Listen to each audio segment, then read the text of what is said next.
This is the Global Broadcasting Service, serving remote outposts since 1928. Hi, everyone. Welcome aboard the Walt Disney World Express monorail. Caramba, we have something really big for you today. Welcome, foolish mortals. Now then, hang on to them hats and glasses, because this here's the wildest ride in the wilderness. This is the DBC Pod with Phil Schoen and Jason Dodge.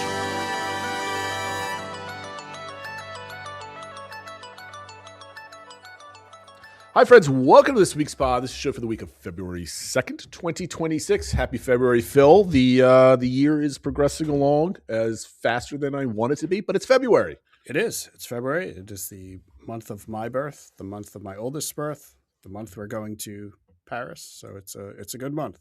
It's my son's birthday this Sunday too. Wow, so happy birthday. we got a lot of February birthdays here. We've got a show. So it started off by Disney or somebody digging up like waterway permits or water drainage permits. I think, yeah. Yeah. And that showed buildings for Villains Land. And then all of a sudden there's like CEO stuff. There's Bob Iger stepping down early. Hints that the CEO will be predicted this week or voted on this week. We've got, we have like AP discounts and stuff, a conversation that kind of picked up. Actually, it only really happened like on like Twitter and Discord, but like a lot of the message boards didn't even talk about it at all, which kind of surprises me. It was part of a survey. We talk all about it. And that's it. We're not playing any games. We'll go over the DBC games because I think we have plenty of news to talk about and construction updates. Like I was busy all weekend long with a family event, so I wasn't even near a computer for about 48 hours. And busy at work today, and I'm like, oh my goodness, it's like 7 o'clock at night. I haven't done any of the construction updates. So I spent like a half hour combing through all the news. And I think I probably missed some of the little things that weren't like news article-ish, but like we're talking about. So you'll have to catch me or I'll try to remember them as we go along. But first, we got to get to the news before we get to that. And we're talking about construction updates anyway throughout the news. I think they're going to be intertwined. So Phil, you are the man that ties the news together. What are we talking about first? First, as Len Testa says, every episode should start with a round of self-congratulations. Yes. And after, it's funny enough, we were talking about it, I think it was just last episode, about how Disney should put out official resort tour videos and things like that. And lo and behold, on the Disney Parks YouTube account, all of a sudden one goes up for the Grand Californian out at Disneyland. It was like 40-something minutes long with two co-hosts kind of going through the whole resort and the rooms and stuff like that. Exactly what we were talking about. So I don't know how they were able to put that together in so quickly after we mentioned it and that sort of thing. But it's nice to know that's out there. Hopefully we see more of those and stuff like that. I just thought it was funny that it was like right after we were talking about it. I think everybody should be watching our podcast and watching it from beginning to end for the algorithm. But if you could do that for the Disney Parks blog YouTube channel, because maybe they'll make more of these. Yeah. Hopefully they make them in Florida. I think maybe two people might have gotten bored and just walked over from Burbank to do like one, maybe they got a free room at the hotel for doing this as employees. I don't know. But yeah, I think it's great content. We talked about it all last week. So if you didn't watch last week's episode, go ahead and check it out. But yeah, that's pretty cool. Yeah. The other news is, so today, Disney announced their Q1 2026 earnings. Obviously, Disney is their annual fiscal year starts on October 1st. So that's why their quarterly earnings are already out for the first quarter. But overall, their total revenue was up about 5% to nearly $26 billion. They made $4.6 billion in operating income for the quarter, not for the year, just for the quarter. For experiences, which includes the parks and cruise line and stuff like that, revenue hit a record for a quarter at $10 billion, up 6% year over year. And operating income was also up 6% to $3.3 billion. Entertainment, which is obviously all the movies and stuff like that, was up to $11.6 billion, made over $1 billion in operating income. They talked about all the movies that did well, obviously Avatar and Inside Out 2 and stuff like that. Zootopia 2. Sorry about that. The one stat that I thought was interesting, they said, in like the history of movies, I'm assuming they're talking about like kind of Hollywood movies, 60 movies have made $1 billion or more, and 37 of them are Disney films. Like, that's just kind of crazy to think about. That is kind of crazy. Yeah, for sure. if we look at the Disney experiences, which is obviously where we care about for the parks, I mentioned that overall, but domestic parks and experience operating income was up 8% year over year, and attendance at the domestic parks was up 1% year over year. So all those reports about attendance down and the parks are in trouble and stuff like that, every quarter it seems like the earnings come out and seems to dispute that. So. One of the things, like, I'm going to go on a tangent here because obviously it's a big on the WDW Magic forums. It's always like, oh, Disney's overcharging. Of course, things are going up. They're always raising prices, and I always want to like kick back or push back on that rhetoric with, the only places that things have risen in cost are deluxe hotels and park tickets. Like park tickets are up like 30% above inflation, over the last 20 years, right? Like so they've definitely inflated. But like we said on the show many, many times, value and deluxe, value and moderate hotels haven't changed too much, maybe a couple points above inflation, but what isn't these days? Sure. But they basically remain flat. They haven't like gone explicitly up. And everybody's like, oh, they've taken away so many perks. Now, I understand a lot of people are attached to Magical Express, free Fast Pass Plus, hotel delivery. I mean, there's a couple things that people brought up, but I don't think people are going to Disney World or like, I'm not going because I don't have an Uber ride to the resorts. Yes, it's missed, and like the missing of it is a valid criticism, right? Sure. There was a lot of perks that were taken away, but I don't think it drags down the value of the resort. And oftentimes, people start complaining about how expensive the food is too, and take a look at some of the food costs. I'm surprised the food's not more expensive at Disney World, to be honest with you. I mean, I stopped, where did I go? I was with my daughter at Cava like 2 months ago, and just like a Greek bowl, protein bowl, was like $19 a piece between my daughter and I. Like, Satuli Canteen is cheaper than that. I mean, all this, everything's expensive these days. And I think people get sticker shock and assume that Disney's charging a premium. And I think they're pretty competitive with, major. There's definitely population options centers. that are in line. Obviously, like you said, if you're staying deluxe, if you're doing character meals and stuff like that, you're going to be paying the Disney surcharge on top. But you can go and do, like you said, a quick service meal, and it's not going to be more than like Panera Bread. Well, let me ask you this, Phil. I have my own answer to this. So people not complain, or mention, like to bring up how FastPass Plus was free, but now you have to pay for Lightning Lane. What are your feelings on that perk, being taken away? Does it lessen your vacation at all? Do you feel the need to buy it? I don't think it lessens my vacation. It's a different product. I do think, and we've talked about this before, that they need to like maybe, whether it's increased price or just like restrict how many people get it. Because I think that's the benefit, is that not everybody has it, right? Back in the day when everybody had it, yeah, if you played all those games and booked, 60 days out and blah, blah, blah, you could get like 3 really good fast passes or whatever. But it was a lot of effort to get that, and you were only getting a couple, and it's just a different experience and stuff like that. So, I mean, we'll talk about it a little more when this survey comes out and that sort of thing. That's kind of why I'm bringing it up now. Yeah, we'll talk about it later. So I think I understand where people are saying like it feels like prices have gone up and you used to get more included, but we talked about before how some of that was eroding, and I think COVID was kind of their opportunity to rip the Band-Aid on that and that sort of thing. But here's one thing, again, putting in perspective, the parks, Disney World or the Magic Kingdom is what, 55 years or coming up on 55 years? Yeah. Right? 71. I'm doing the math correctly, I think. The only time FastPass Plus was around was for like 6 years of that. Yeah. I mean, right? We talked about that once where it came into place. Where almost that was a negative that they included it, right? If they went right to like, oh, we're going to offer this skip the line and it's going to be an extra cost and you can decide to People do it or love not, it wouldn't have been a big deal. But the fact that it was something that was included and now a form of it now isn't, people feel like, oh, you're taking away things, when it's just a different service and that sort of thing. And frankly, standby lines have never been better at Disney World, at least in modern times, I guess.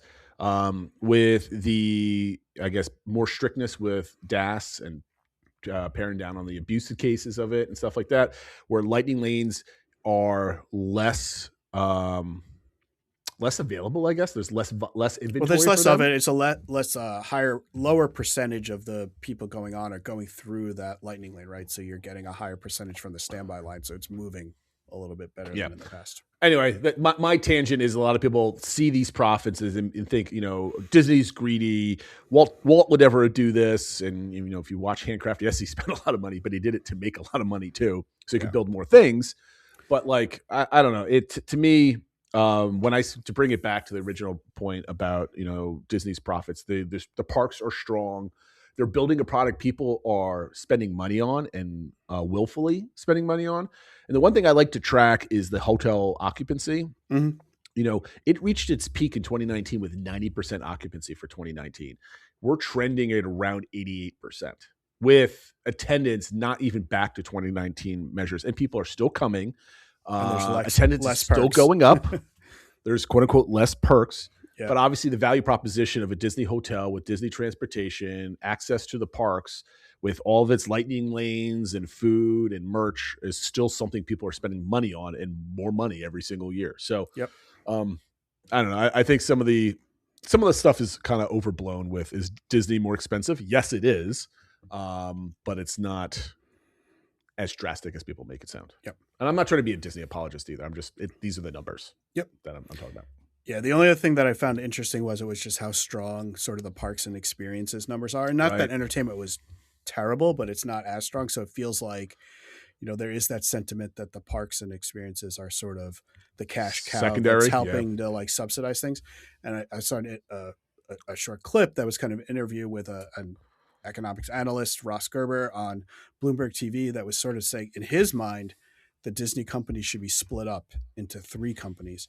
And part of it was actually around the CEO search, which I know we're going to get into, basically saying both Dana and Josh are both strong executive candidates. And it's almost bad they have to pick one of those.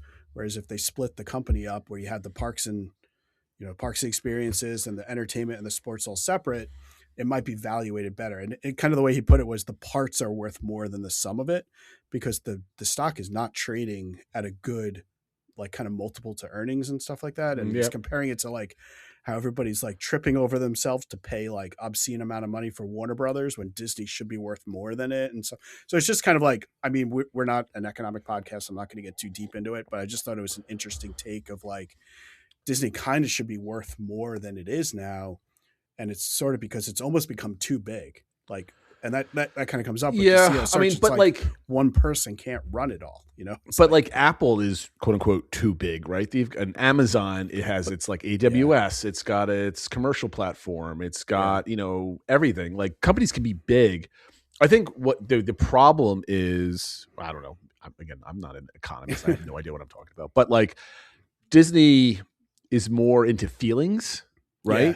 Right. So it's not just a product that you can buy. It's not like, oh, I can log on to Amazon and buy a thing. You're angry at the thing if it breaks, but you're not angry at Amazon if it breaks, because Amazon gives you your money back and it's easy to return things. Right. Yeah. But Disney is like all the woke and anti-woke stuff. It's all about like, I don't know. But just the emotions. You go on a trip, something doesn't go right. It's all nostalgia, ruined, and all that sort of stuff, and you can't get the trip back, right? Like, well, I mean, like Disney makes a couple bad movies, and all of a sudden, all the movies are terrible and they're failing. I'm like, they just had $3 billion movies in the last year. I mean, like that.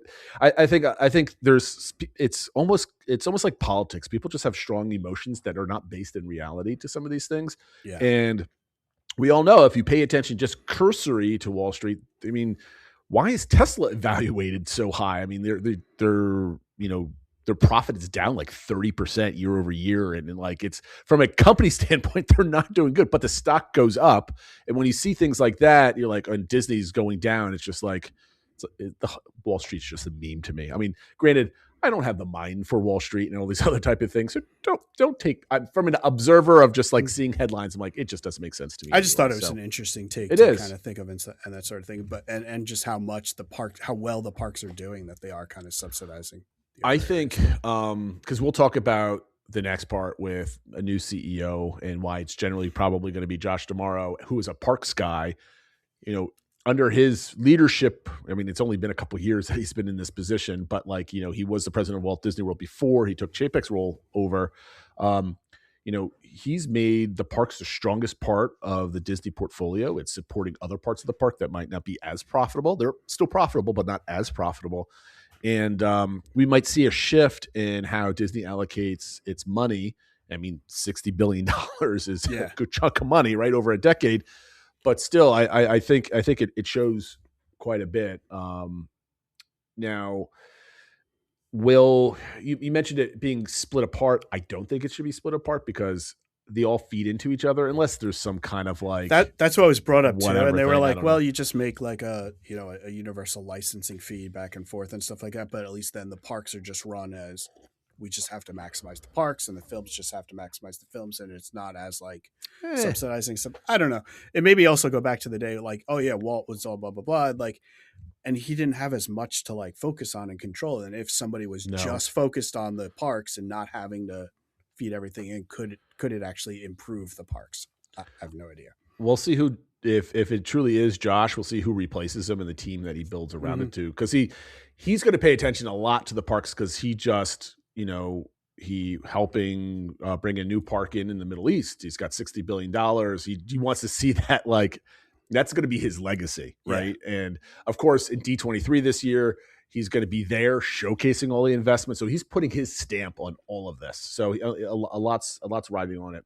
But going back to the stock price, I'm curious, not that I know anything again, but I wonder if the declining linear sales and advertisement is dragging down Wall Street analysts. Like, they're still thinking that this is a big part of like linear TV, and it's still a huge chunk of their revenue.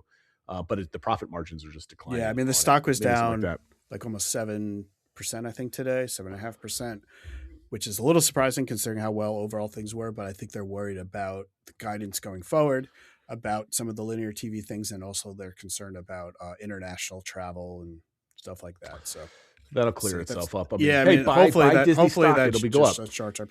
Yeah, I mean, it went down. I'm assuming there'll be some correction tomorrow and people will make money and stuff like that. Yeah, exactly. But we'll see. So I stepped on your toes about the CEO. Yeah, so the next news item is that it has been reported. It didn't come out. We thought maybe they might announce it during the quarterly earnings, but it didn't have it. But they said that the new CEO of Disney is likely to be named this week, or if not this week, certainly soon. Report from the Wall Street Journal is that the board's going to be voting on it. They're vetting it, and it seems like Josh D'Amaro is the heavy favorite. A lot of smoke, just a lot of smoke all over the place. I saw that Kalshi, I think, is one of those sites where you can bet on all these sorts of things, and it has Josh as the 97% favorite to win, so that's pretty high. You might want to throw a couple shekels onto Dana. Well, as two Giants fans, bit of money, but as two Giants fans, 97% chance to win was not a good bet for us this year. So I don't know about that. The other part of the report that comes out is that Bob Iger said that he will likely step down early and not finish out his contract, which was set to expire the end of this year. Now that is very interesting. Yeah, it's like, I guess it depends what early means. Does it mean like, oh, we're naming Josh and I'm gone tomorrow? Or is it just more like Josh is in charge, I'm here for a little while to kind of help him, that sort of thing. But it's don't come to me with the questions until the end of the year. It's kind of just to help facilitate that. I don't know. I know we've seen a lot with Iger and tomorrow, like traveling the world at parks and stuff like that. You've never really seen him with Dana or anything else like that. So no, I mean, she's the entertainment person. She's the Hollywood person and stuff. So, but like you've seen Bob and Josh's name linked in more things going like the last year or so. And I'm curious, Iger feels comfortable about leaving because they've already had these conversations. They're already like, okay, you've been like learning in the shadows, so to speak, and not basically being part of all the decision-making process. So he doesn't think like, oh, I need to be here for yet another year to kind of babysit that. So I think Bob is setting expectations so he can retire. I think, people like to make memes and make fun of Bob about coming back, somehow Bob Iger has returned type of thing. Yeah. But like, Bob Iger will return in doomsday. Yeah, exactly. I think he wants to leave. Like, I know like he had to be pulled back. I believe that he had to be pulled back, but like once the idea ran, he's like, he kind of liked that idea too. As kind of guy. I'm sure he liked the idea of kind of being the savior. And that's exactly. Right. I mean, the man has an ego. He is a CEO, right? We all have egos. But like, I think, he's up there in age, and I think he's just kind of like, okay, it's in good hands. I've screwed this up once. So I want to erase that legacy for me. And I think that's kind of what he's doing right now. Yeah, there are definitely some reports. It seems like he's learned a little bit about what went wrong with Chapek, and it mentioned that, which I guess is somewhat surprising, that he didn't really sound it internally. like as much, like that Chapek's going to take over. And apparently now it's been indicated that Iger has been sounding out these various candidates, I guess mostly Dana or Josh internally, to kind of get feelings and get people on board and that sort of thing. Yeah. So it seems like they've learned from the last mistake and they're trying to set it up for more success.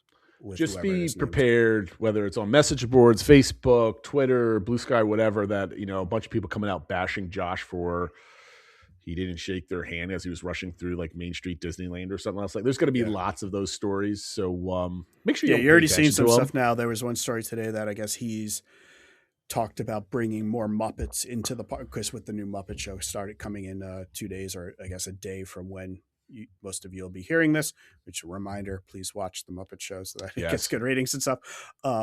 Bringing Muppets back into the parks and blah, blah, blah. And they're like, but he's the same guy who got approved getting rid of Muppet Vision 3D. So it's like every kind of positive thing, people are going to focus on a negative aspect and stuff too. I mean, like I saw somebody do the same things. Like, oh, you think Josh loves the parks, whatever. And they link like an article about like furloughs from like, 2020, like COVID times. Yeah. I'm like, the man was in the job for 4 months and COVID was happening. Like, he wasn't making that decision in a vacuum at this point. I mean, he's still, obviously he's an executive. There's like politics and stuff like that, but I do think he wants the parks to be good. I mean, he's the one who brought Bruce Vaughan back. I mean, that guy seems to really want it.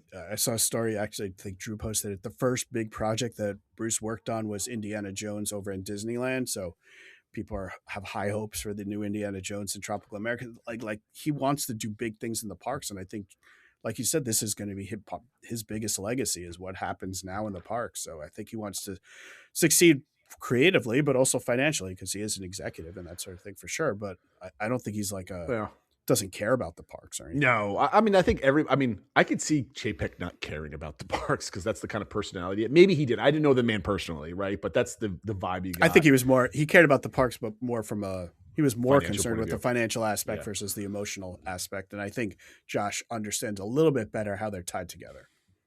I mean, he wouldn't be walking through Disneyland all by himself if he didn't care at least a little bit. A little bit. I mean, that's my guess anyway. But I mean, we haven't seen any Josh-centric attractions open up yet to really like judge his time as park. Like I would imagine maybe when Muppets opens potentially, or maybe Big Thunder with, I don't know how far back. I don't know which one he's tied in. The only one I could think of is if he was more tied into Guardians, but obviously Pandora and Galaxy's Edge and stuff was all Iger, but right. I'm just saying, like, again, he's a political animal within the corporate structure. Anybody that's a executive on any level has to play corporate politics. So I'm not saying this as to cast aspersions on him, but if somebody tasks you to do something, you're not shaking any waves. If you're like middle management or like a lower level junior VP or then the president of Walt Disney World, you're still listening to what Bob Chapek is telling you to do, right? I think Tomorrow has maybe a little bit more power with some of the things that have been approved since D23 2 years ago. And now, just to kind of wrap this up, if he is the CEO, everything that's happening in the parks from here on out is going to have his name. Yeah, I mean, I'm trying to, because I mentioned Guardians, like Epcot. Like, obviously, people say like, oh, the overall of Epcot got the knees cut out from it and that sort of thing. And I'm sure Josh had to execute that and sort of thing, but it wasn't up to him to like cut the budget and stuff like that.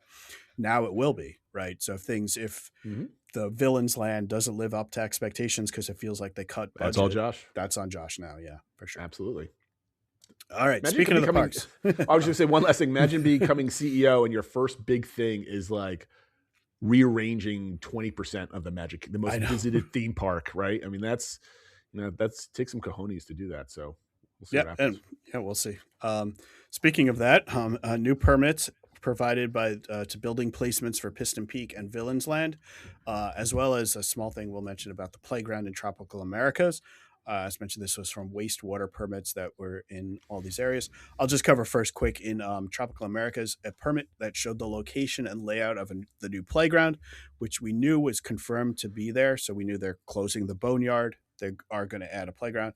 It showed kind of multiple slides and climbing structures and stuff. Definitely smaller than the boneyard, but assuming it's themed well, I think it'll be a nice addition to the park and seemed fairly substantial and stuff. So it's more details we get on that and more confirmation that there will be a playground, I think that's good.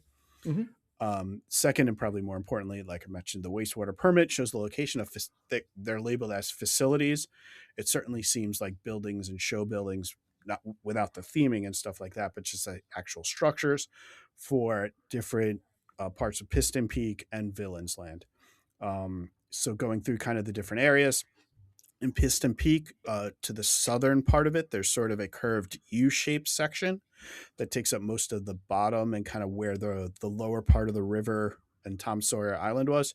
This is probably based on where the concept art was, where the kind of the indoor part of the ride is going to be, where the waterfalls were and the mountains, stuff like that. Well, I want to underline that part is, a lot of people might look at the shapes because they're like kind of squarish shapes for buildings, right? They are not like buildings that are going to be potentially just sitting there out in the opening as like actual like homes or structures or something like that. These could be like the facilities that are underneath mountains, right? They can build like the mountains and stuff like that. Yeah, and you can see the cars going in and out of them and stuff like that. It's not just going to be like a warehouse or a sound stage or something like that, but it's just kind of the actual physical structure. Then in the middle of it, there's more of a centrally located square building. That's probably going to be like the entrance to the ride, the ranger station. My guess is where some of the animatronics are going to be. And that's roughly where the rope bridge back to the fort area was. Yeah, exactly.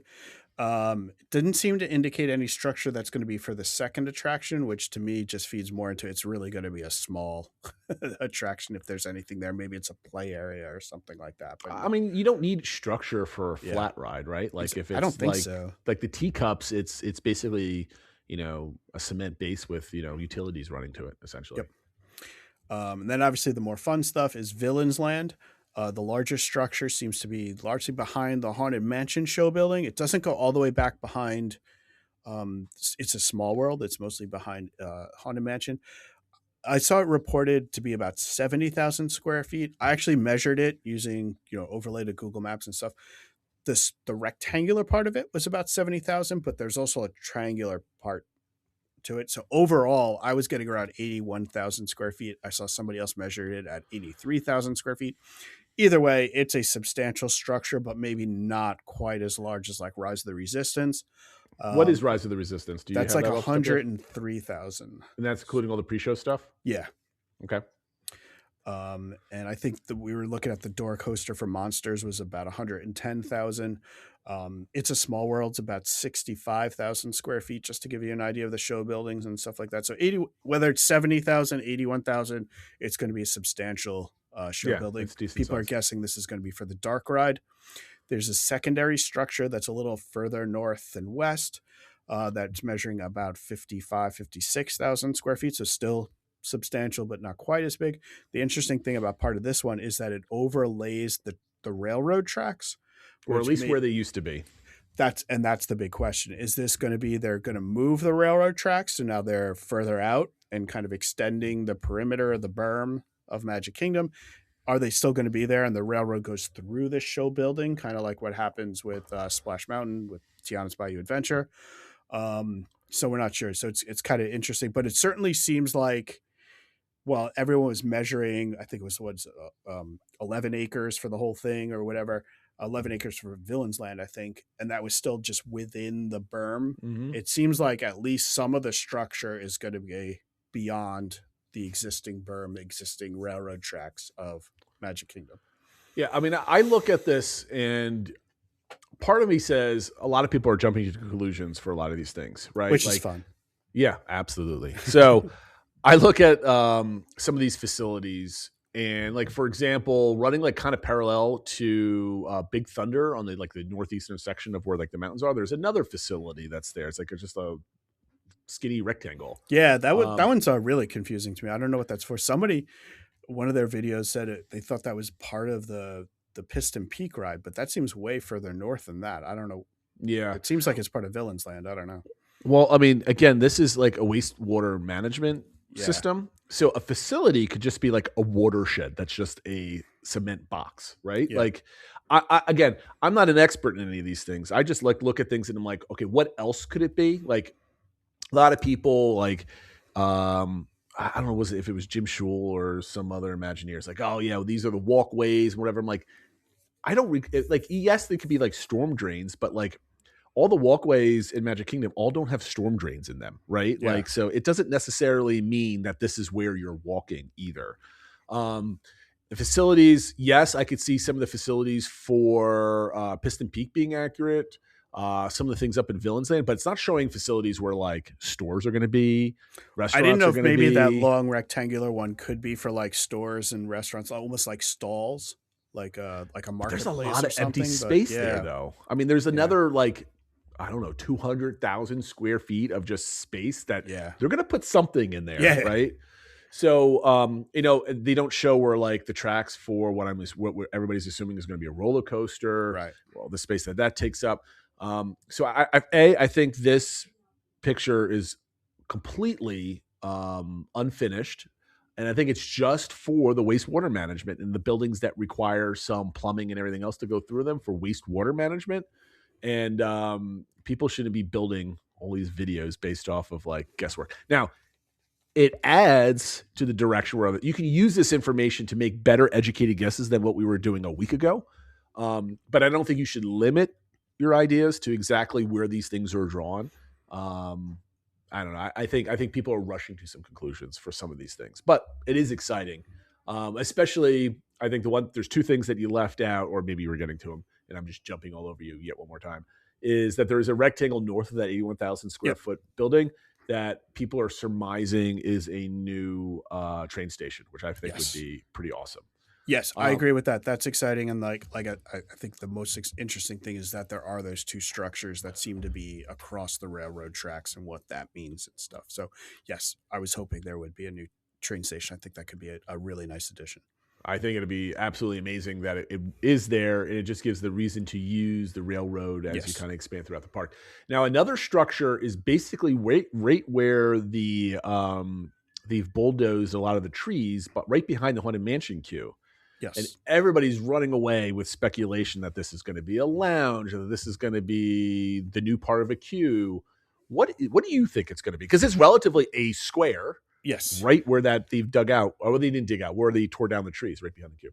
Yeah. So I did measure that one out to be about 5,700 square feet, relatively small, but that's roughly the same size as Jock Lindsay's Hangar Bar in Disney Springs. So it could be like a lounge, small restaurant. That's my hope. My guess is it might just be bathrooms, which the area is obviously going to need. That would be a good spot for bathrooms heading up that way and that sort of thing. So if I had to put money down, it would be on that. But it is significant enough that it could be a lounge, small restaurant. See, I don't think it's going to be a lounge or a small restaurant, only because there's no other retail or food space in this picture. Sure. It is a wastewater thing. So bathrooms are probably a very good guess that this is what these are going to be.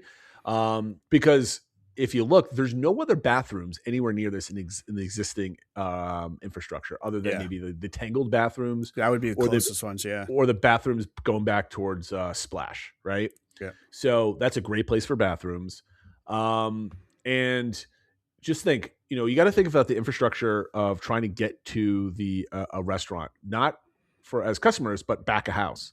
And there's nowhere really, because the way it's oriented, the only way to get there is kind of a windy kind of road behind Haunted Mansion and prime real estate, where you're going to have people that have to bring in, like, if they serve beer, kegs, if they serve alcohol and food, like there's no kitchen space, like all the food has to come from somewhere. And it's kind of really just sitting in the middle of everything.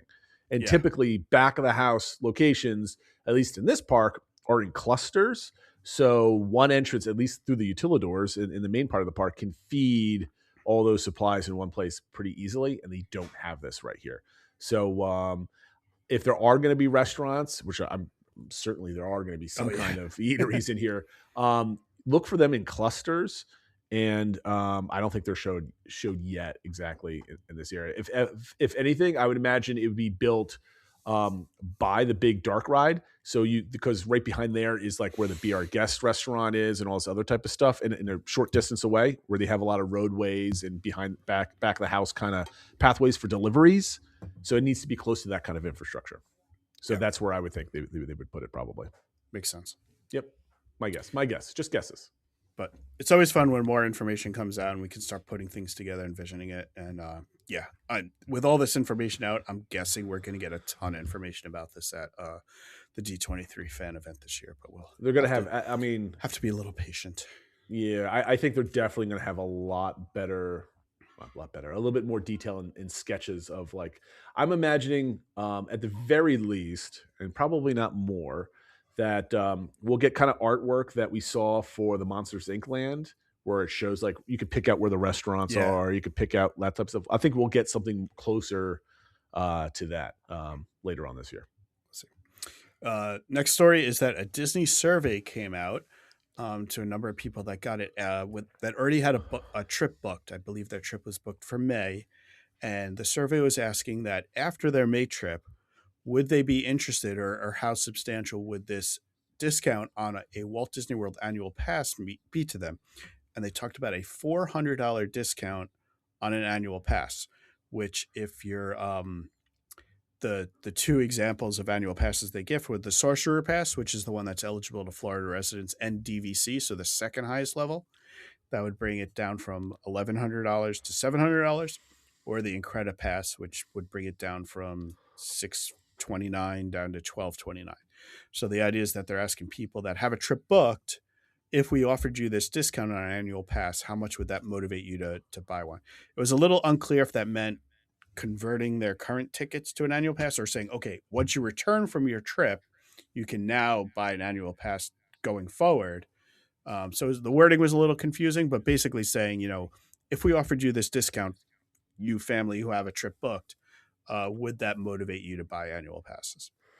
So before I answer, because I was very excited to hear this, what do you think their motivation is for this survey question?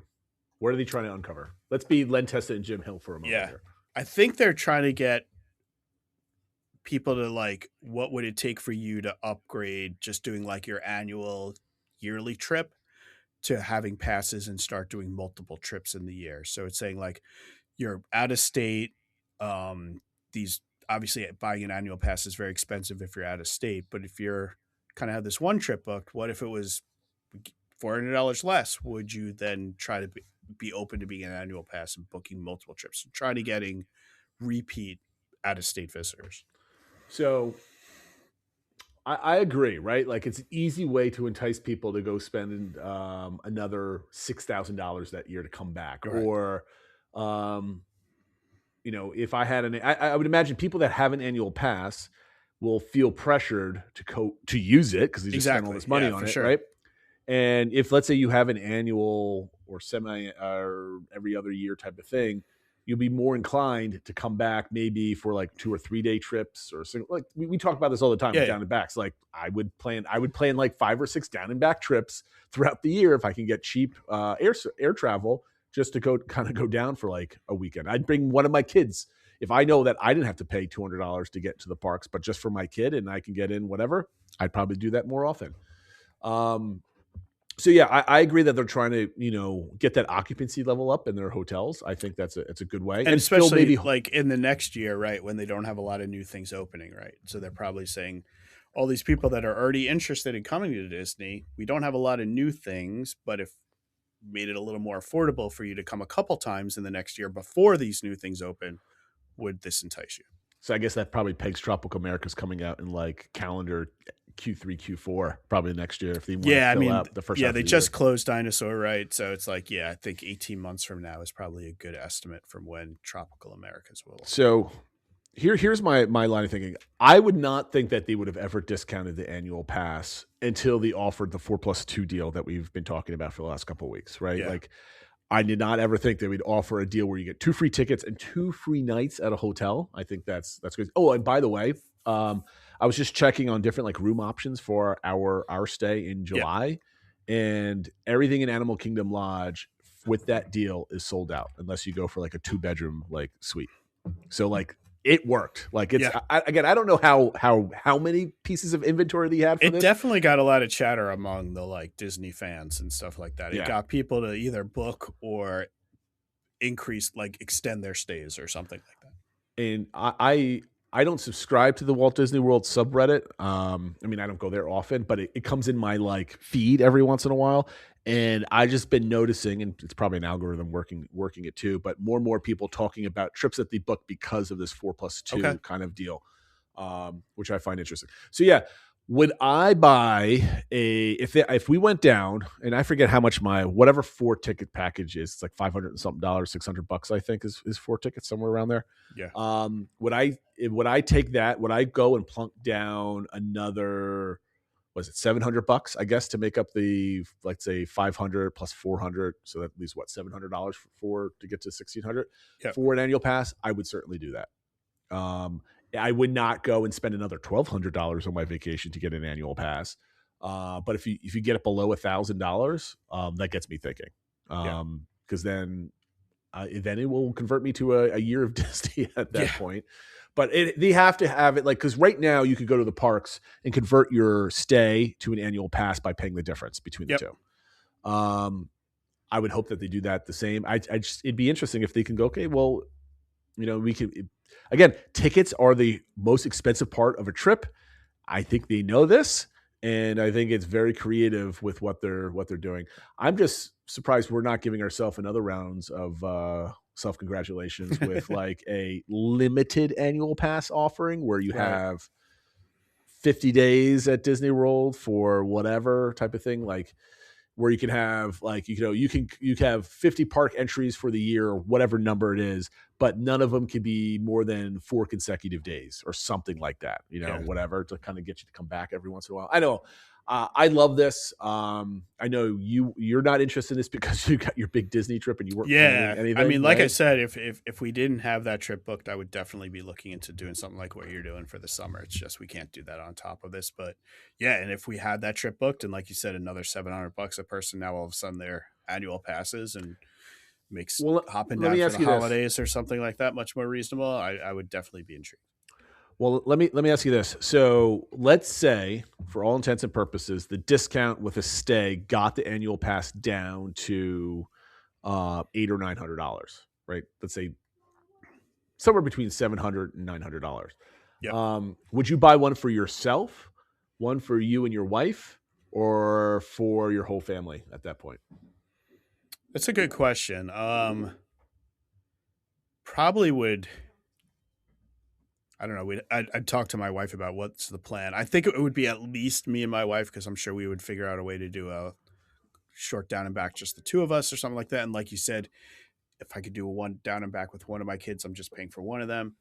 So we'd have to do the math and figure it out whether it would be just the two of us or everybody. But we were talking about doing something for the holidays. So yeah, obviously now all of a sudden all our tickets are included for that.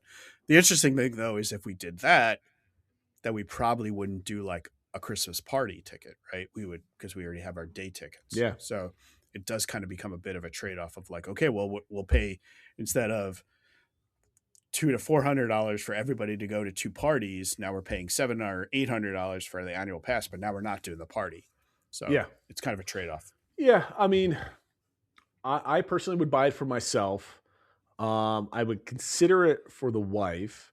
I would not do it for all 3 kids because I don't think we would do, if July 2027 would be our 1-year cutoff, I don't think we're doing another major trip in that time frame. Yeah.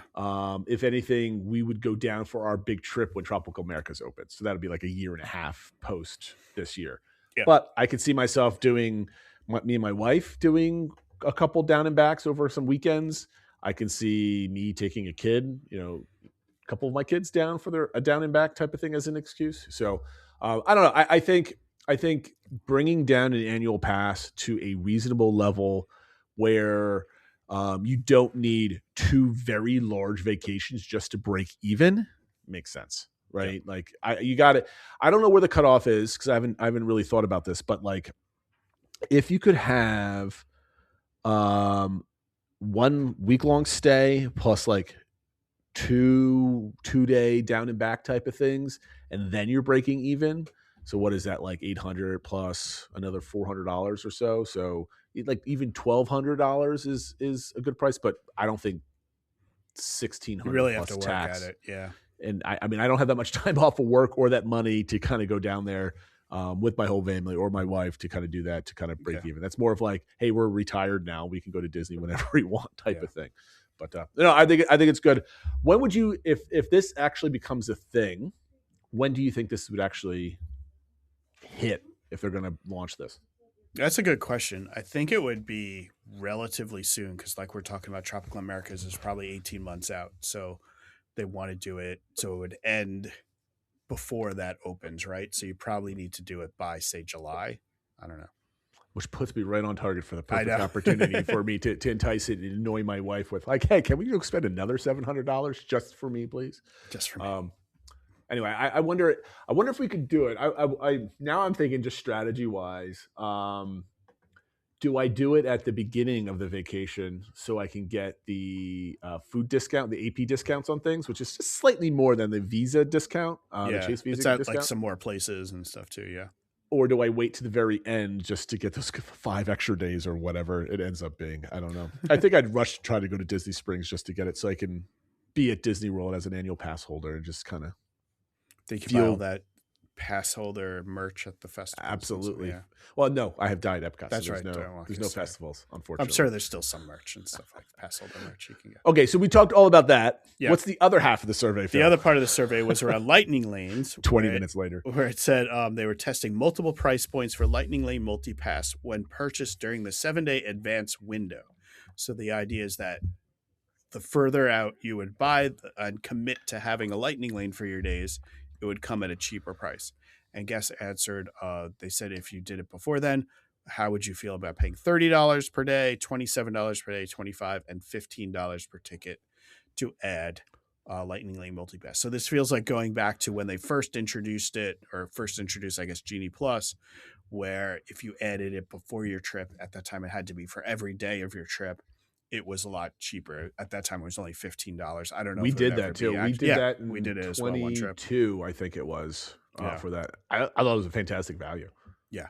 That was my first reaction was, and I did a little work, like where would the price point have to be? And maybe it's like the cheapest day within your window because it's all dynamic pricing and stuff like that for the non-Animal Kingdom park or something like that. But if it's like $20 a day, even 25 or something, but you have it for your whole trip, or if it's like a certain amount, kind of like adding park hoppers is an extra $100 a ticket, where it's okay, $100 a person extra, and you have Lightning Lane for every day of your trip, we would definitely consider that. I mean, certainly right now it's very strategic that we added. It's like 1 to 2 days or something of our trip. It's not going to be every day, but if it was a reduced rate to book it early and have that done, we would much more likely have it for every day of our trip. Yeah, I mean, like right now, I only look to buy Lightning Lane if we're doing like a 3 or 4 park day, like a super day type of thing. Mm-hmm. Even if we have like a heavy Magic Kingdom day, I'm still not doing it because you can do a lot in the morning. Somebody else was talking about, again, going back to, Disney's greedy type of conversation. We started talking about Lightning Lane. And they're like, well, I have to buy Lightning Lane. Otherwise, I go in the morning, I leave for like 5 or 6 hours, and then I come back because the Lightning Lane would help me in the afternoon. I'm like, I don't think you've used Lightning Lane before, because if you're in the parks in the morning, you get all your good things at like the 9 to 10 o'clock. And then because all the other late risers or everybody else, like all the Lightning Lanes between like 10:30 and like 2 o'clock on a average or a busy day or worse are gone until like the afternoon anyway. So it's not like you're getting a massive amount of Lightning Lanes in that 4-hour window regardless. And I don't know. I do not hesitate adding hoppers to all our tickets for $90. I can see myself adding another $50 or $60 to have Lightning Lane attached to all my tickets as well. Yeah. So I think Disney would be smart, because when people are spending $5,000, $6,000, $10,000 on their vacation, what's another $500 at that point? 100%. I mean, it's crazy to think about it, but it's like, it really is true that it's paid for. It's kind of like we've talked about even with Genie Plus, where it felt like every day you had to buy it and you're waking up and it's like, oh, now it's another $110 or whatever for my family. And like, oh, that was painful. And now you're starting off your day kind of in a negative energy. Where if it's all pre-booked and stuff, it's like, okay, well, it's done, we got it, and let's go. Like, and that's why I was so surprised that they did even the 7-day window. It's like, I just probably paid my bill for my big trip that's coming up, and now you're asking me for like $400 more, and I'm not even there yet. Like, to me, that's bad vibes too. And that kind of limits, like, okay, well, I just paid for all of this. I'm like, okay, we get 1 day, and like, you kind of sneak it in. I know so many wives and husbands that have snuck like lightning lanes, like in the last moment, like non-massive Disney fan type people are like, all right, and then I bought lightning. Don't tell my husband. I'm gonna whatever. I'm like, it's like we're at the pool and like, I bought lightning lanes for this day. We leave for our vacation in 5 days or whatever. And I'm like, okay. And it's just, to me, it's funny. Like, you shouldn't have to hide these expenses. Yeah. Like, you add it and check out, like, you add on Memi Maker, you add on the Hopper Plus option, you add the dining plan. You should have to add on lightning lane too, and let Disney figure out how to manage that with all the people out there. I don't know. But I like it. What would be your price point for a full trip? Let's say 6 days in the parks. 6 days in the parks. 5 or 6 days in the parks. Do they need to be $15? Because $15 is my number. Like, I don't want to spend 15 to me is like a no-brainer. I wouldn't think about it. I would kind of say 20 is sort of about that range, where I'm like, yeah, probably 5 days, another $100 a person is basically like park hopper. I would probably do it. Above then is where I would probably just do individual days. Basically, whatever it is for my family, because a family of 5, it wouldn't be $100. But if I can add it for like $70 a day, I'm all in. Yeah, at that point. And then I'm probably buying individual lightning lanes the day of, because I don't mind doing that the day of if they're available, or 7 days in advance or whatever. Yeah. I don't know. But then again, I'm going on a tangent here. The thought of having to have actually, you know what? I'm changing my mind on by the second here. I was going to say that knowing that I have lightning lanes every day, I'm going to dread going to the parks every day, because like, now I got to manage all this type of stuff, and I know how my brain works and all that other type of stuff. But then my second thought is, do I really care about lightning lanes and optimizing them at this point? It's just going to be like, to me, if I have them for every day, I'm going to set a couple different things and then I'm done. And that's what I say, especially if it's like just a one cost thing, like it's $99 a person to add on lightning lanes for your whole trip. Then you're not really thinking about like the per day cost or whatever. You're just like, all right, I have the lightning lanes. I'll use them some. I might not use them other times or whatever, but it's kind of like park hopper, right? I might use it some days, but not every day or whatever and stuff. So there was somebody commented that they also got part of the question was, how likely are they to do an after hours event if it was priced at $160 versus if it was priced at $80? And so just another thing where they're checking price points, what makes it people think. Reminds me more just how they should look into doing like the after hours tickets or the after 4 p.m. tickets at Epcot or whatever. How, when we went down for the event, we were able to get the event ticket. It was $80 to enter at 1 p.m. Sure, that's like almost like a no-brainer type thing. So they should think about more of that stuff. Yeah, I'm really curious what is the average amount of tickets, or what is the ratio of days of tickets versus nights of stay at a hotel? Obviously, they have that, right? Is it an average of 4 tickets and a 6-night stay where there's 2 days that you could be doing something maybe? Yeah. Or are they trying to aim for somebody like, hey, you've gone to the park, but if you add on X amount of dollars, you can stay an extra 3 hours or whatever. I wonder like who they're trying to entice with a cheaper ticket. Because I don't think the after hours is worth over $100 for those extra hours. If you're doing it, if it's a day you're already at the parks, yeah. It's just like for example, like Epcot wasn't worth it whatsoever. But I only did deluxe, the deluxe stay after hours, so it wasn't any kind of event. But like maybe Magic Kingdom potentially, you go into the park a little bit later because you get to stay till 1 o'clock or whatever it is type of thing. I don't know. I like the $80 price point. That would make me think, but once you start creeping over 100, like I'm not buying an extra park ticket for 2 extra hours or whatever it is. Yep. All right, that was all the news. 50 minutes into the show. I know.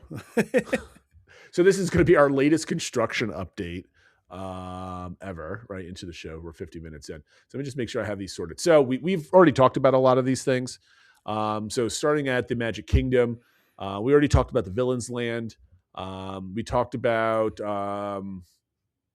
Oh, and the castle, they're starting to put dams up in the moat, so that starting on that is imminent. So the water is going to be starting draining. If it hasn't started draining today, it'll be starting soon. And there's been more like either test painting or actual Yep. painting has started as well. Yeah. So one of the corners of the park, if you're behind the castle, it's off to like the left hand side. I think it was, Phil, where a big chunk of it is now gray, and they're not repainting it, right? So they're starting to do the whole process. And then there were some permits. There's permits all over property right now. That the Magic Kingdom ferry boat queue in the front of the park, there's a permit to expand that. So obviously they're getting ready for rivers, not what am I, Reflections or whatever it's called, Lakeside Lodge. My goodness, my brain's not working this morning. So we have a lot of those permits going on. At Hollywood Studios, there's only one thing, and I don't know if this was last week or not, but their trees are now in the animation courtyard area, and there's permits currently right now going on for putting up signage. I think I wanted to say I saw something for that. I don't know why it's not my thing here. And then sorting again for Impressions de France is closing for a refurb. I was kind of hesitant whether or not to put this in the construction aid because all restaurants go through refurbs cyclically. Well, that's a show. That's the movie Impressions de France. Is Impressions de France, or did I? No, that's what it is. There is a permit for redoing Impressions de France, which is the movie in France. Oh goodness, yes. Because I don't know why I was thinking Chefs de France on that, but that's what I was thinking in my head. Impressions de France, yes. So they're doing a refurb there. And then in the Animal Kingdom, there's a couple things. So Harambe Market's refurb was completed. They released the menus. It's basically, there's a spicy chicken dish, there is a hamburger, there's some chicken nuggets, and I think there was one other thing that was not like really American fare. I can't remember what the fourth thing is. Yeah, there's a cookie. I know a different type of cookie, and there's like a wrap or something that looked kind of tasty. Anyway, kind of standard fare, but with a little bit of flair to it. It wasn't there was exactly the like harissa chicken wrap, and then there was like a salad that had like quinoa and stuff like that. Yeah. But it was like little tweaks on things, but pretty plain food. And that's set to open February 5th, so just in a couple days. Yeah, it's actually soft opened already. People were going there, but the hours aren't set. 5th is the official opening. Yeah. So yeah. And then we talked about the playground in Tropical Americas. And if you're paying attention to just bioreconstructing, a lot of other people talk about, I know Jack talked about it last week. The building is just going up. There's like different sections now going up, like different like plateaus. So there's some good pictures out there for that. And I think I had one more. I thought I had one more for the hotels, but I don't have it. Well, the only thing is that Animal Kingdom is Dinosaur is officially closed now. They had the last ride. So that the map's been updated and all that sort of stuff. It's all just trees in that area. So we are officially on the countdown to the Tropical Americas opening. Yeah, I'm going to put that in here. I don't know why I didn't put that in there because that was all over. Yeah, there's a lot of chat. I don't know if we want to get into here, but there's a lot of chatter about how it seems like there's like a segment and it's like kind of a narrow band of age groups, like people that are kind of in their mid 30s and stuff that seem really emotional or really attached to Dinosaur and really kind of this closing hit them. Whereas like a lot of other people are like, it wasn't really a great ride and it's closed and now new things are coming and that sort of thing. So it's kind of an interesting one where other rides, whereas like Muppets closing seem to hit maybe our age group a little bit more than Dinosaur did. So I guess it's just sort of like what was the new big ride or new thing that when you were a kid, maybe, I don't know what it is, but kind of interesting how like just emotions play such a role and how it captures different age groups and stuff like that. And just kind of different people when they started going to the parks and whatnot. I mean, I just find it entertaining because this is cyclical. Anytime something closes that's been around for quite some time, leading up to its closure, everybody's like, yeah, the ride's not great. It really needs some improvements. I wish it was indie. Like all these like typical, because it wasn't a very popular ride. It had a lot of criticism. But then as soon as it closed, all those people kind of go away. They're like, oh, yay, something new's happening. And then they kind of just go do their own thing. Meanwhile, the people that have that nostalgia for the ride are like, this is the best ride in the park. I mean, it goes to show every single attraction, bathroom, restaurant, anything in these parks is going to have fans that say this is the best ... ever. So always have respect for everybody else's opinions. Yeah, it did make me chuckle. It did make me think about like, obviously there's the big rides and stuff like that, but what ride that could theoretically close would I make a trip down and want to be there for the closing day of it? And like the ride that came to mind was Living with the Land. And I told my wife and her reaction was like, they can't close it. I'm like, well, any ride? They're like, no, they can't close that ride. I'm like, okay, all right. There you go. Don't bring that back up again. Hey, you know what? If you ever want to go down to Disney World and you need to make an excuse, just lie to your wife and say that it's closing, and then you get to go. Yeah. And then when you get down there, it was a mistake. Oh, darn. But let's go enjoy it 3 times in a row now. I did see, so yesterday, to this recording was the official last close, but today cast members got to ride, and I saw the actor who played Dr. Seeker was there today, and he got to ride with cast members and stuff like that. So I'm glad for all the people that had that emotional connection to it. They got to kind of say goodbye and stuff like that. But I do think for the most part, people are like understanding about it and more excited for what's to come. We don't have to read it now, but Joe Rohde had a really good message on Instagram about the closure, and like, he knew that this part of the park wasn't the best that they could do, but they were on a very shoestring budget. And I think given the time and the budget that they had, I think they did a fantastic job with, what they did with Dinorama and all that other stuff. But like, even he knew, he was saying it, but not saying it. It's like some really cool stuff is because he gave like all the props to the current Imagineers working on the project. He's like, I've been working with them. I've seen what they're doing. It's going to be amazing. So I'm really excited to see like a fully realized, area. And again, for anybody out there, I don't know if anybody that listens to this is one of the people that complain about that there's no animal exhibits going in Tropical Americas and how much of a crime that is. There wasn't any animal exhibits there to begin with, unless you want to count the one alligator that just kind of laid there for 20 plus years. Right? Yeah. Crocodiles, whatever it was. Yeah. But you can't put a lot of living animals there because Disney doesn't do that because it's a lot near attractions and it's near the parking lot where animals can be disturbed.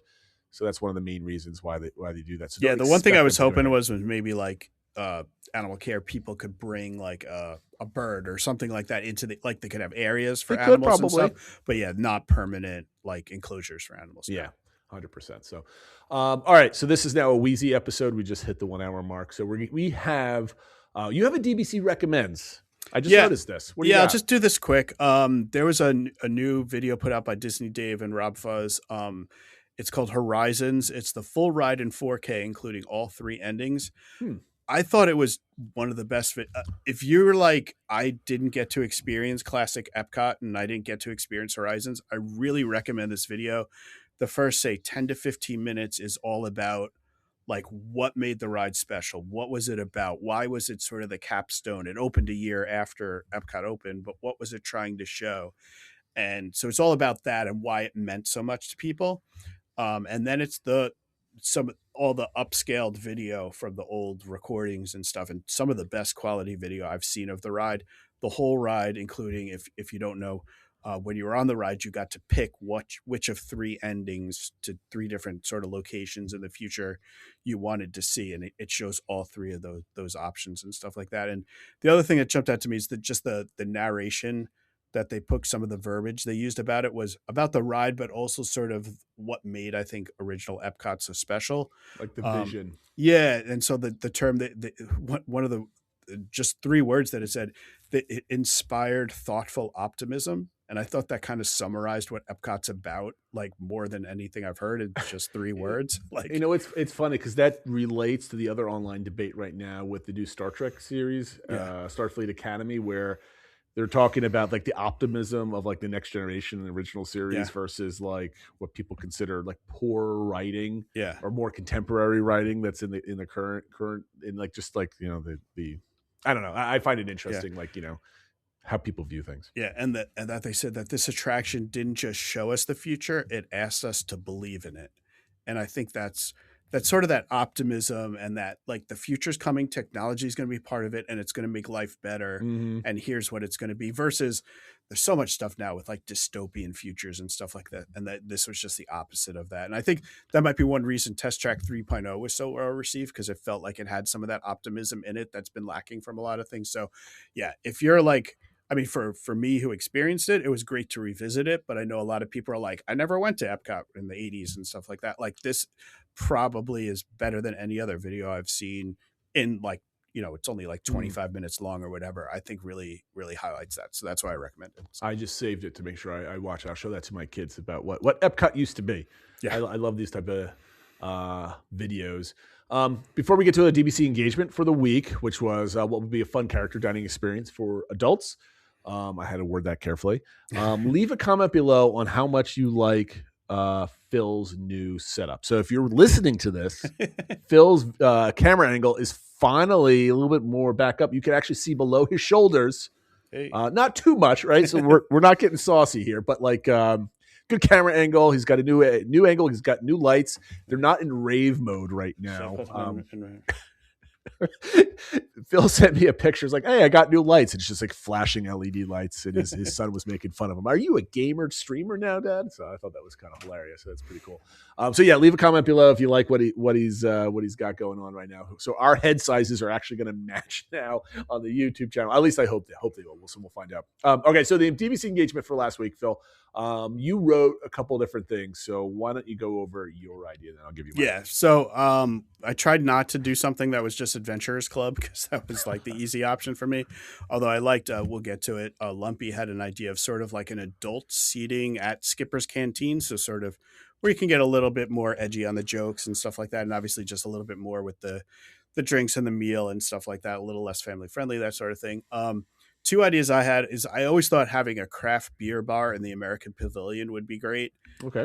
Where you could have like different breweries come in and kind of have tap takeovers, and you could do beer pairing dinners there and stuff like that. I think that would be a really fun thing. So you're going away from the character dining experience and just making it an adult experience. A little adult, and I guess having like the interactive, like we talked about, like sort of like Hoop-de-Doo Review where there's like a show element and stuff like that. So in this case, I see what you're saying. In this case, it's like the representative from the breweries they're talking about. So it's kind of like more of like a tourish type of class type of thing. Okay, I like that idea. Okay. And then the other one I thought was some sort of combination where you combine Nomad Lounge and Tiffin's, where you would start in Nomad Lounge and have drinks and past hors d'oeuvres and stuff like that, and then you go into Tiffin's for the main meal. But you could have people like either animal care specialists or Imagineers that help design the park. Again, kind of more of that interaction with parks people as part of it. I know they do like I think it's in Animal Kingdom. It might also be in Hollywood Studios, like lunch with an Imagineer. It's sort of like an elevated version of that, where it's like a whole dinner and theme to like the creativity behind Animal Kingdom. So a lot of the community took some of my ideas. I guess didn't take them, but they share an amazing brain with me, I guess. Couple of things that I want to see. I'm surprised you didn't build a bar in the Tiki Room, just to kind of match your whole Tiki love of that kind of culture. I guess I figure we already have Trader Sam's and stuff like that. So okay, we don't want to duplicate it then. Yeah. Like, the Beacon Barrel was like, I can't wait to go to this thing. I'm gonna book like reservations for like at least 3 different times when I'm there, and I don't care about my family. I'm going right. I'm gonna enjoy that. I forget. Maybe it was Teal Man. We'll find out in a moment. But like, I would love a Indiana Jones experience. He had a better idea than was it Teal Man in it? I don't want to give credit to somebody that didn't have this great idea. I think it was him. I was talking about it today about monkey brains. But like an Indiana Jones experience, you could always kind of have like kind of a mix of like the stunt show, but without the stunts, but maybe have like actors happening on, like maybe kind of like in an interactive, like Indy comes in and maybe there's a section of the restaurant where like, there tumbles over a table and they're shooting at you, or he's running through with a stolen good and he's being chased by Nazis or something else like that. I think that'd be kind of fun. Haunted Mansion has already been done to death by a lot of people, but like, that's everybody's 2 favorite rides is Pirates and Haunted Mansion. Yeah. That's already been done ad nauseum on all the cruise line. So I can't really do that. What I would really like to see is a lot of mixed dining. I think, like, for example, at the Pinocchio Village House, where you could oversee the Small World launch. I think that you should do more of those things. I mean, I guess this is not really adult dining per se, because it's just dining with a view, I guess. But I would love to see more of those things. But primarily, and I think other people have mentioned this also, my ultimate favorite would be a Star Wars related experience that's just not $1 million a night to witness, right? Give me a nice bar like Oga's that's attached to a nice restaurant, and just have like, give me Space 220, but like in a Star Wars theme, right? Or I don't need a whole dinner show or anything else like that, but let me walk through like I think it would be cool if like the front of like the restaurant is like a spaceport type of thing, but getting into the restaurant, similar to how Space 220 is kind of like an experience going up the space elevator. Why not be the similar thing to how you get into Rise of the Resistance, going into like the Star Destroyer hangar type of thing, right? Like something like that. And then I don't know how you relate that to like sitting down at like a table, but like maybe they could have multiple rooms. Like you can go to like the Tatooine room and go to like, a desert location, or I don't know, Coruscant or something, whatever it might be. I think it'd be really cool to just have the music and the vibes going on with Star Wars. So that would be my number one thing, which is the least creative one of all these ideas, because they've done it already, but like not having being able to like, one day I'm going to go to the Star Cruiser, it's gone. So I can't even like, well, I mean, we talked about it down. how many times about the idea of having like day cruises to there where you just go and you have the dinner and stuff like that, but not for a couple $100 versus a couple thousand. I mean, imagine being able to go to Jabba's palace and there's a Jabba the Hutt animatronic that's at like, at the head of the restaurant and everybody's just kind of hanging out. I think that would be awesome. So, Phil, what do the community say with a lot of this stuff? So Lumpy said an adult-only date night at Cinderella's royal table. He said with no character, so that kind of doesn't answer the question. But I guess the idea of a theme, that sort of thing, of just having more of an adult vibe where you have like expanded wine and beverage and stuff like that, but just be in the castle and that sort of thing was like the goal he was going for. Yeah, I mean, without a lot of, I don't think you can make it without kids in the Magic Kingdom. I think that'd be tough to do. I don't think you can do the Epcot bar that just went. I think the name of it. What's the name of the Geo82? Geo82. Thank you. I don't think you can do that to Magic Kingdom. But like if you say there's no characters and it starts at like 7:30, 8 o'clock, I think that already like limits the people that are going.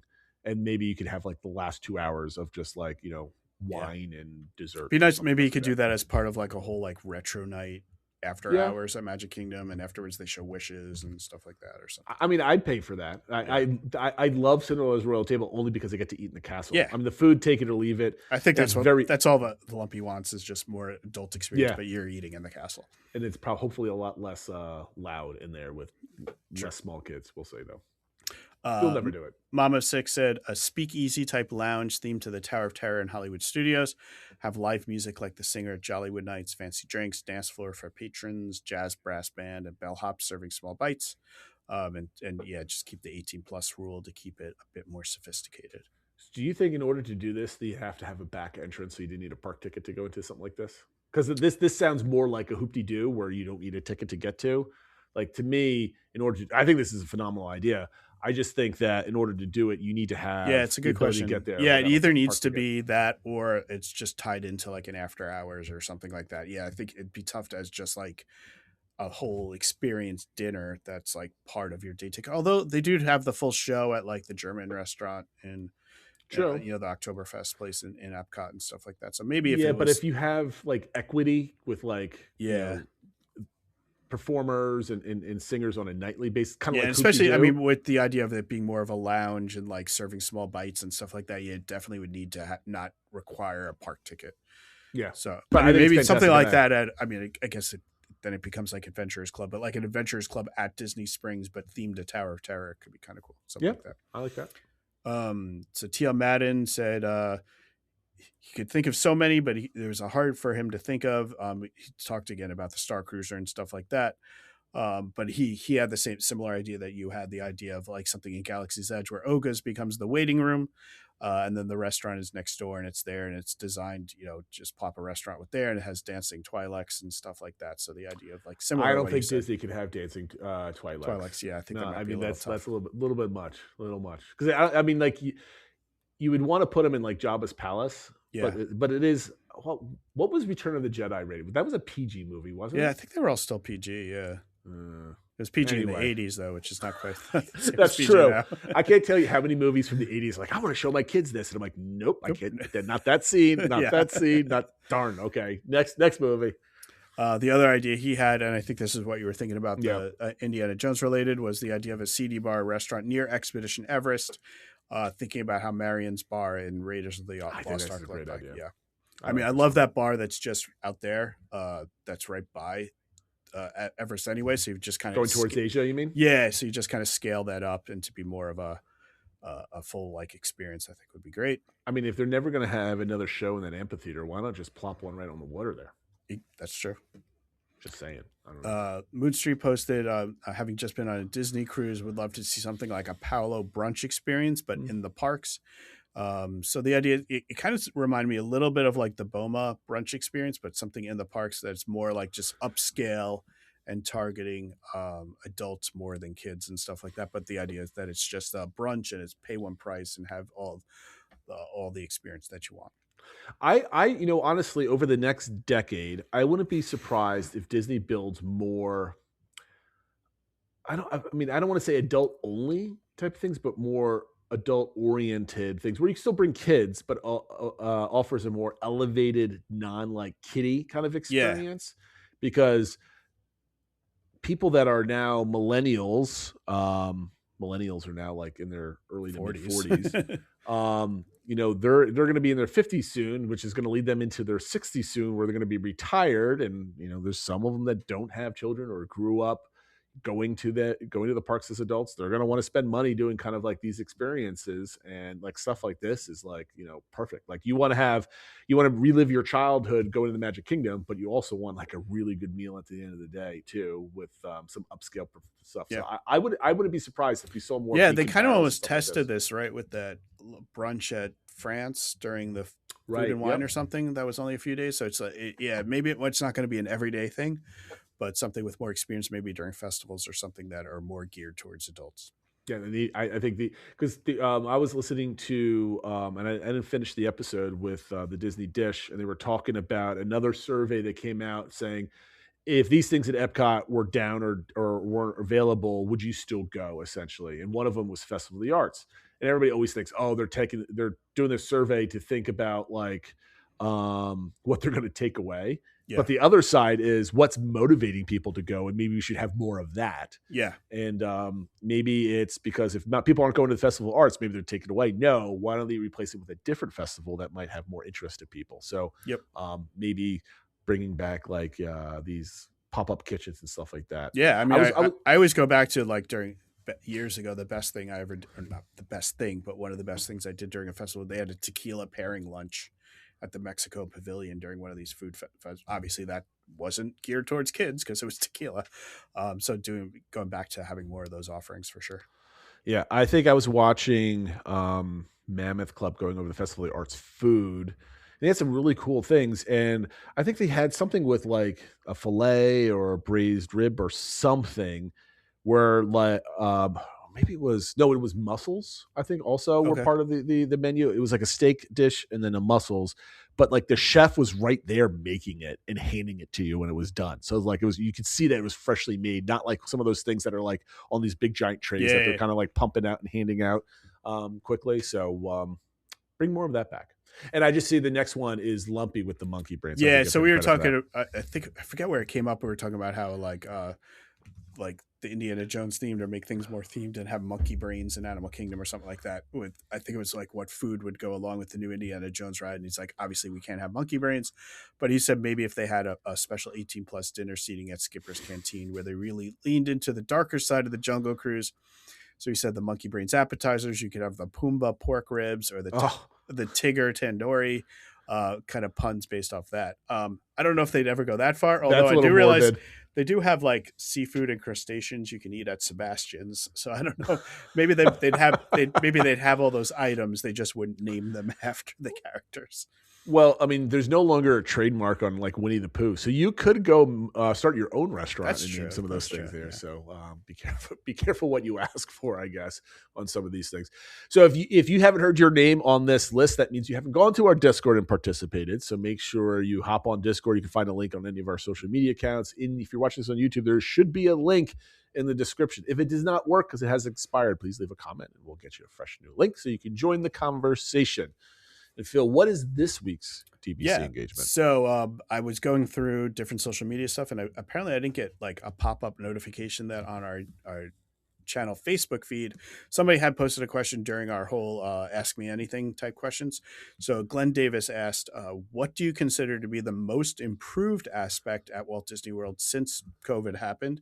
And what do you think has gone the most downhill. And what I would suggest is let's maybe try to keep things optimistic and say, since COVID, what are things that you think are actually better at Walt Disney World since that happened? So we'll try to keep it the optimism, that sort of thing. I don't think anything's really good. Like I glom on words people use, right? Yeah. Like, I do a lot of writing professionally. I speak in front of a lot of people. And to me, words have specific meanings. And I appreciate Glenn's question. I think it's a very good one. And I'm looking forward to this conversation. But I don't think anything's gone downhill, right? Downhill to me means like it's dilapidated. It's completely fallen apart. Unless you want to call like the Star Cruiser's gone downhill because they had to close it. I mean, I think that's the only thing that's been catastrophic, maybe right? people had experience with service that wasn't consistently as good or something like that. But I think overall, I don't know if that's the case. No, because like you always have the opportunity to have a bad experience. Like we're all humans. You might catch somebody on a bad day. You might catch somebody very new. You can just catch somebody that's not good at their job and they've since been fired, right? Like this happens. I haven't heard anything about consistently bad service at any one location at Disney World. You heard bad stories, but it's not like, don't go to the Caribbean Beach Resort. Like all the employees are terrible. And like we've been hearing complaints for like 100 years now, like type of thing. So let's keep it positive. I like that. I like this question. What has improved the most since Walt Disney World? And I already have my answer and I've mentioned it on today's show. So see if you can guess it. But all right. We'll put that in. Anything else, Phil, that I might have forgotten? And please don't screw up my outro. Okay. I don't think we mentioned social media accounts. Just like I posted, I will try to be better about checking without the pop-ups, reminding me on all the various social media feeds, whether it's Facebook, YouTube, Twitter, X, Blue Sky, all that stuff. We are all at the DBC Pod. All right. Thank you for everybody for watching and listening, and we'll see you next time. Take care, everyone.